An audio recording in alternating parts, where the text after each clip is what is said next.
afternoon, sir. Can I see your license and registration, please? Yes, sir.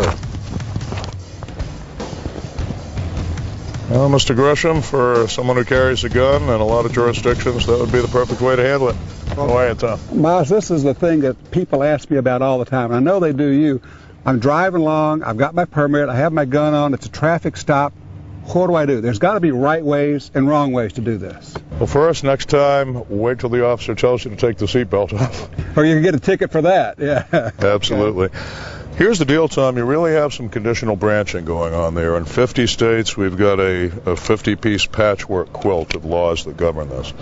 Some states, Arizona, Texas, Michigan, you're required by the law to advise any officer you have business contact or professional contact with that you're carrying. Right.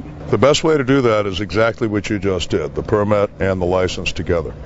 The reason is the old advice of tell the officer, I've got a gun, is going to have a very negative Well, what's effect. your reaction if I Me got too. a gun? Yeah, not good.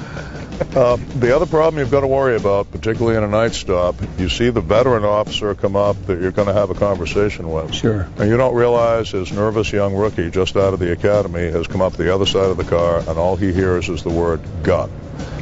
Okay. So your best bet is simply handing over the permits together. All right. Now, if the officer asks me to get out of the car, how do we do that? If the officer's asked you to step out of the vehicle, everything has changed. It means that either there's been some careless operation of the vehicle, and there is probable cause to believe you may be driving impaired. So if you ask me to get out of the car, I'm probably going to say, officer, I am carrying, I have a permit, I am carrying. How do you want me to proceed? The sequence I'd recommend would be, certainly, officer, however, I'm licensed to carry. I do have it on. Tell me how you'd like to handle it. Certainly, officer, you're beginning with compliance and deference to the officer's authority. Right, Remember, right. he does not know who you are, and he can't see that halo over your head that you know is there. I know I'm a good guy. He doesn't know it. They still aren't teaching telepathy in the academies, Tom. It's an amazing thing. Okay, so I'm asked to get out, and I'm when you going to say, get out. I'm licensed to carry, the operative term is license. Right. Car carrying, good guy, and no scary G word that frightens young policemen. Okay. I do have it on. You're being totally upfront and compliant with the officer.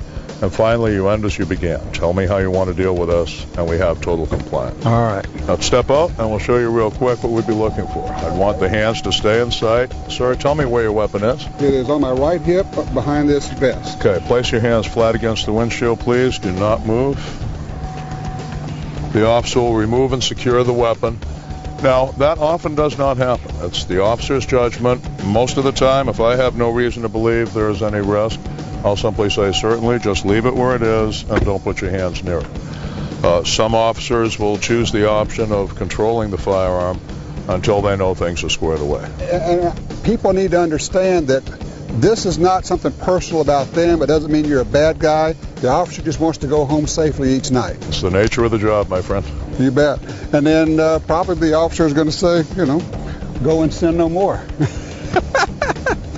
Very good. I think this is one of the things that people really want to know about. And it's actually simple if you use common sense. Understood.